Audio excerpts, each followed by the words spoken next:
Всем привет! Я сейчас была на очень необычном мероприятии. Очень холодно, поэтому мне очень трудно говорить. А, Так уж случилось, что в моей жизни очень много разных мероприятий, которые начинаются с моим участием. И одной из таких сегодня была экскурсия по Харькову, которая проводится с закрытыми глазами. То есть обычно, когда мы бываем на какой-то экскурсии, мы смотрим и слушаем экскурсовода. На этот раз все было немножко иначе. У нас было несколько участников, у каждого была на глазах повязка. И мы ходили по Харькову, да, по небольшой части Харькова, и пытались ориентироваться в пространстве, пытались узнавать те вещи, которые нам привычны, но они ощущались абсолютно иначе. Это действительно очень необычное ощущение, которое дает очень много в плане восприятия, в плане расширения сознания, потому что в обычном нашей повседневной жизни мы не используем очень много своих возможностей. А на самом деле мы можем гораздо больше, чем мы думаем. И сегодня меня согрело, три вещи.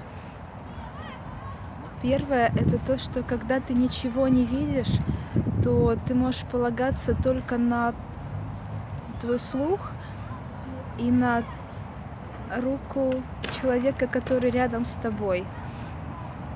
И ты учишься полностью ему доверять.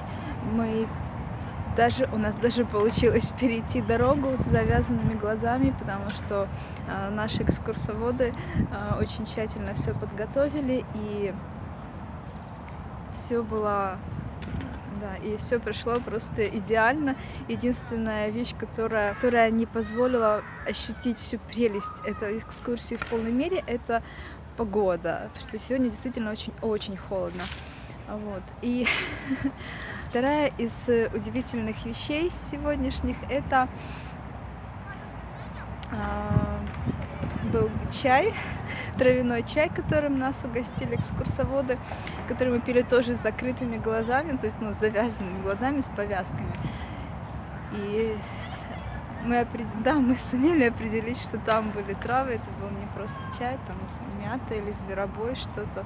Травяной чай, который очень напоминал мне мое детство, когда моя бабушка заваривала мне разные травы, там и зверобой был, чабрец, очень много всего. Сейчас был чай другой, но он напомнил мне мое детство. И третья очень удивительная для меня вещь. Сегодня мы пытались воспринять без того, чтобы полагаться на наши глаза, мы пытались воспринимать различные вещи, металлы, дерево, траву, листья под ногами и очень много другого. И в один момент меня подвели к дереву, я поняла, что это ель. У нее были очень короткие иголки, и они были очень колючие, и в то же время это дерево было очень теплым. Я не трогала, я не могла прикоснуться к стволу, я могла достать только до веточек, и это было потрясающее ощущение, очень короткие. Просто ель, которая очень колючая, но при этом очень теплая. Это было потрясающе. И еще мы узнали о том, что помогало нашим казакам спать на холодной земле и при этом чувствовать себя довольно-таки комфортно.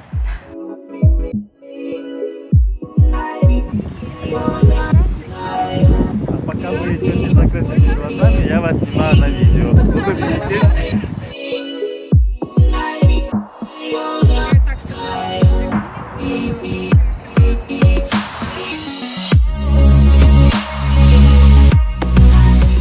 Ребят, эту экскурсию проводила краина UA.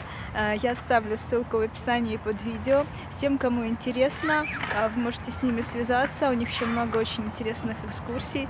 И я думаю, что вы очень много узнаете не только о Харькове, но и сможете поменять свое восприятие многих привычных для вас вещей. Спасибо, что смотрели. Всех люблю. Подписывайтесь на канал. До встречи. Правда, очень холодно. Побегу греться. Всем пока.